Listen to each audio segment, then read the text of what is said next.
Hello. तो स्वागत है आपका हॉरर थ्रिलर स्टोरीज चैनल में। आज आपको मैं एक नई कहानी सुनाने जा रहा हूँ। ये कहानी बहुत ही मज़ेदार है, तो कृपया से सुनते रहें।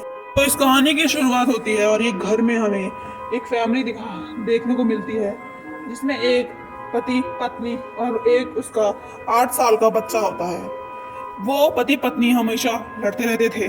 उन्हें किसी चीज़ का कोई ख्याल नहीं था, बस वो हर एक छोटी छोटी बातों पर लड़ते रहते थे। पति कुछ काम नहीं करता था, वो घर पे ही रहता था। इसी वजह से उसकी पत्नी बड़ी ही परेशान थी कि अब उसका घर कैसे चलेगा। इसलिए वो उसे रोज इसी बात पर सुनाती थी और उन पे इसी बात पर बहस चलती रहती थी। और इसका बुरा प्रभाव उनके बच्चे पर पड़ रहा था, लेकिन उन्हें इस बात से कोई फर्क नहीं था कि उनकी इस लड़ाई का क्या असर हो सकता है। ऐसे ही एक दिन पति पत्नी में लड़ाई हो रही थी, तो वो पति इतने गुस्से में आ जाता है कि वो अपनी पत्नी को जान से मार डालता है। वो इसलिए अपनी इस करतूत को छुपाने के लिए अपनी पत्नी की लाश को अपने कंधे पर बिठाकर बाहर जंगलों में ले जाकर उसे दफना देता है। सोचता है उस रात के अंधेरे में कोई नहीं देख रहा और वो बच गया। ऐसा सोचकर वो उसे दफना कर बड़े ही आराम से अपने घर पे आता है। तो वो सोचता है कि अब उसका बेटा उससे पूछेगा कि उसकी माँ कहाँ है, मगर ऐसा कुछ भी नहीं होता।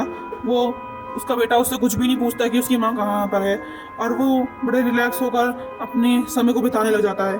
बहुत दिन हो जाता है, उसका बेटा उससे कुछ भी नहीं पूछता, लेकिन वो अपने बेटे में एक अजीब बात देखता है कि उसका बेटा हमेशा उसे ही घूरता रहता है और वो कुछ नहीं बोलता, बस उसे ही घूरता रहता है।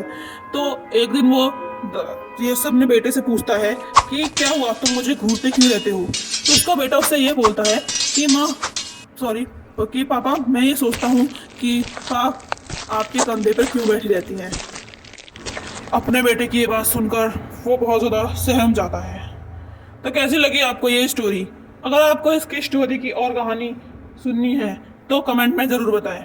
मैं इसकी दूसरी पार्ट ज़रूर लेकर आऊँगा। Thank you.